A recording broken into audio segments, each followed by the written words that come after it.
নির্বাচন বিধি ভঙ্গ করে বিজেপির প্রার্থী এবং বিজেপির নেতা নেত্রীরা তারা রেকর্ড করেছেন।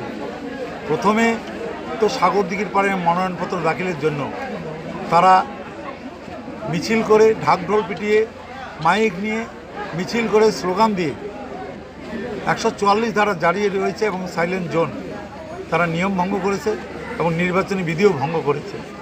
এবং তারপরে গতকাল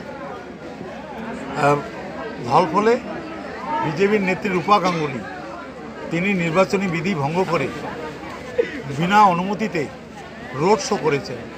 আজকে আবার দেখা যাচ্ছে যে গিদালয়ে প্রাইমারি স্কুলের ছোট ছোট বাচ্চা তাদের মুখে মোদির মুখোশ পরিয়ে স্লোগান দিয়ে মিছিল করছেন।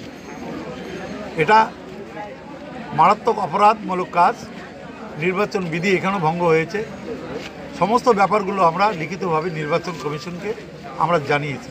আজকে সকালবেলা বিজেপির প্রার্থী বিরাট একটা কনভয় নিয়ে ধলুয়াবাড়ি বিডিও অফিসের সামনে রাস্তা জাম করে দাঁড়িয়েছিলেন, গাড়ি ঘোড়া যাওয়া চলাচল বন্ধ করে দিয়েছিলেন।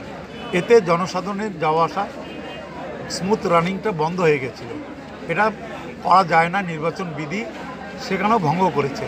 আমরা সমস্ত ব্যাপারগুলো লিখিতভাবে নির্বাচন কমিশনকে জানিয়েছি এবং নির্বাচন কমিশনকে বলেছি যে এই ক্রিমিনাল প্রার্থী যার বিরুদ্ধে 11টার বেশি ক্রিমিনাল কেস আছে, ব্যাংক ডাকাতি এবং সেখানে সোনার দোকানে ডাকাতি, খুন, মার্ডার, অস্ত্র আইন সমস্ত ব্যাপারে নন বেলেবল সেকশনে মামলা রয়েছে। তার মধ্যে 2টো মামলা হাইকোর্টে বাতিল হয়ে গেছে জামিন।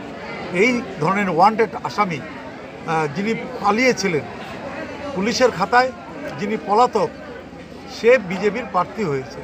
সুতরাং আমরা বলেছি জেলের বাইরে রেখে যে নির্বাচনকে শান্তিপূর্ণভাবে করা সম্ভব হবে না।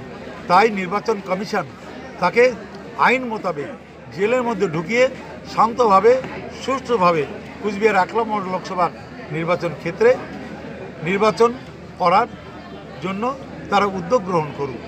আমরা শান্তি চাই, আমরা সুষ্ঠু সমাজ চাই, কিন্তু বিজেপি এই সমাজের সুস্থতা নষ্ট করতে চাইছে, সমাজের শান্তি ভঙ্গ করতে চাইছে, একটা উচ্ছৃঙ্খলতা তারা তৈরি করতে চাইছেন। সেই জন্য আমরা বিজেপির বিরুদ্ধে সমস্ত ব্যাপারগুলো লিখিতভাবে আমরা ইলেকশন কমিশনকে জানিয়েছি। আমরা আশা করছি ইলেকশন কমিশন সুষ্ঠু এবং শান্তিপূর্ণ নির্বাচন হবার জন্য আইন মোতাবেক আইন ভঙ্গকারীদের বিরুদ্ধে তিনি ব্যবস্থা নেবেন।